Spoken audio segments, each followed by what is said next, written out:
All right, Paul, and there's Curtis, and there's Justin there. And we're out here on Silver Lake doing a little bit of drifting.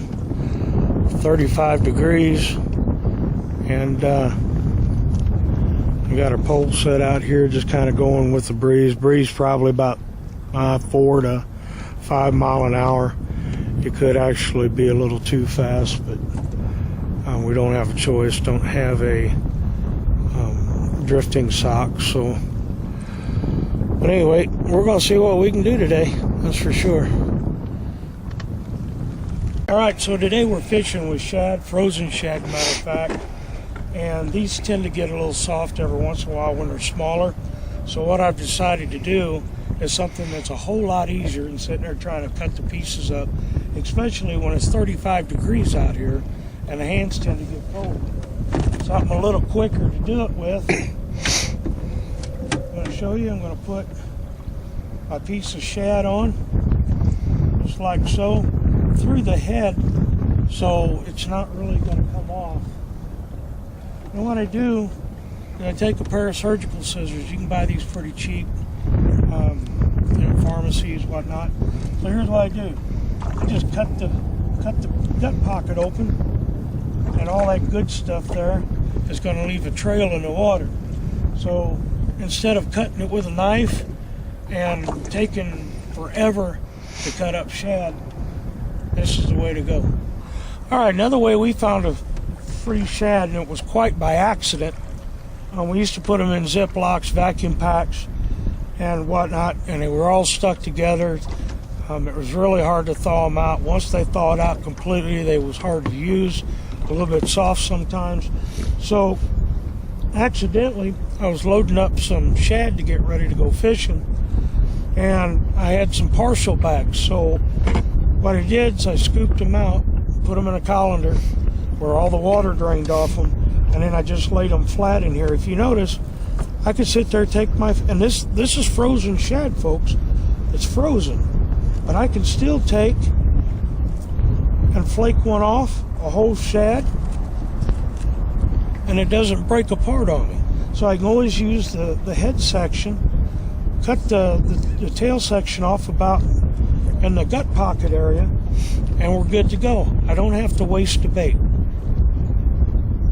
Because if you've seen one of my other videos, don't waste the bait means eating the bait, and I ain't eating these.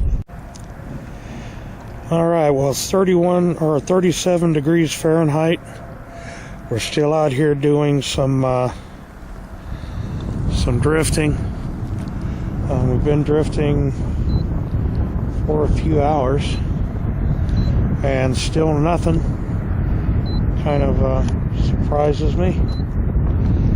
But I think this may be the first day we ever get skunked. And that's 2 years of fishing on this lake. We've never been skunked, but it looks like it's going to happen today. Wind's running probably about 5 mile an hour.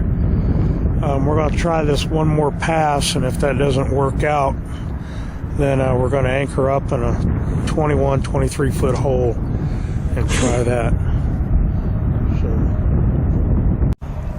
Well, it's cold enough the shad ain't thawing out very fast. But anyway, back to more fishing. All right, folks. It looks like, I have to admit defeat, looks like we got skunked. First time in 2 years on this lake. Of course, we've never fished it this time of year.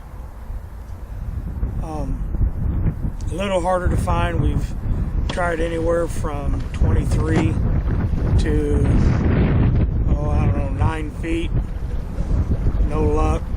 It's probably about 46, 47. Water's probably a little colder than that. And drifting for channel cat just hasn't panned out.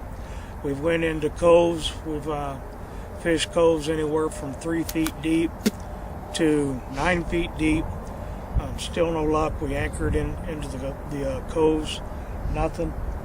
So we're getting ready to quit now, so we're doing a little bit of drifting on the way back. And notice a lot of people still got their decoys out too. That kind of surprised me. A bunch of snow geese decoys. But with that being said, man, I gotta admit defeat. I can't believe it. So until next time, keep those lines tight, and remember, if you ain't fishing, you ain't living.